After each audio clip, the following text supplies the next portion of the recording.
জুলাই আন্দোলনে ছাত্র হত্যার অভিযোগে মানবতা বিরোধী অপরাধের 2 মামলায় সাবেক তথ্যমন্ত্রী হাসানুল হক ইনু ও আওয়ামী লীগ নেতা মাহবুবুল আলম হানিফ সহ 5 জনের বিরুদ্ধে অভিযোগ গঠন করা হয়েছে।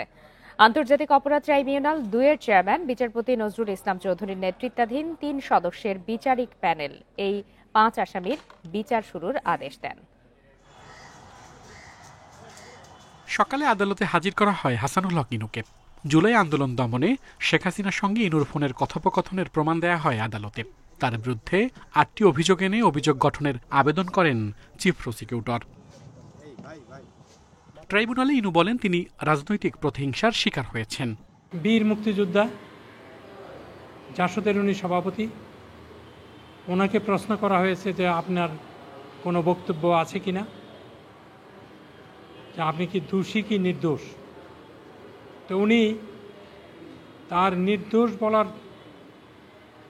বলতে যে আদালতকে দুই একটা কথা বলেছেন, তারপর উনি জোর গলায় বলেছেন যে উনি সম্পূর্ণরূপে নির্দোষ। প্রসিকিউশন বলছে ইনুর বিরুদ্ধে প্রতিটি অভিযোগেরই প্রমাণ আছে তাদের কাছে। এ বক্তব্যের পর ইনুর আবেদন খারিজ করে তার বিরুদ্ধে মামলা চালানোর নির্দেশ দেয় ট্রাইব্যুনাল। ইনুর এ মামলার সাক্ষ্য গ্রহণ হবে 30 নভেম্বর।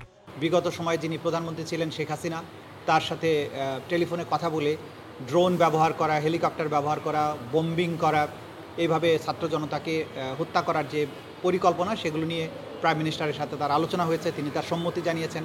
এদিকে হানিফ সহ 4 জনের বিরুদ্ধে জুলাই আন্দোলনে কুষ্টিয়ায় 6 জনকে হত্যার অভিযোগ আমলে নেয় ট্রাইব্যুনাল 2। তাদের বিরুদ্ধে আনা হয় 3টি অভিযোগ। এর মধ্যে রয়েছে উস্কানিমূলক বক্তব্য, ষড়যন্ত্র, কুষ্টিয়ায় 6 জনকে হত্যা। আসামিদের মধ্যে পলাতকদের বিরুদ্ধে জারি হয় গ্রেপ্তারি পরোয়ানা। যিনি আওয়ামী লীগের অন্যতম একজন নেতা এবং তার সহ কুষ্টিয়া আওয়ামী লীগের আরও 3 জন নেতা সহ মোট 4 জনের বিরুদ্ধে আরও একটি মামলায় অভিযোগ গঠন হয়েছে এবং সেটার বিচারের জন্য 25শে নভেম্বর সাক্ষ্য গ্রহণের জন্য দিন ধার্য করা হয়েছে। রাজধানীর চানখারপুলে জুলাই আন্দোলনে 6 জনকে হত্যার ঘটনায় ডিএমপির সাবেক কমিশনার হাবিবুর রহমান সহ 8 জনের বিরুদ্ধে রোববার সাক্ষ্য নেন আদালত। আল আমিন হোসেন, ইন্ডিপেন্ডেন্ট নিউজ, ঢাকা।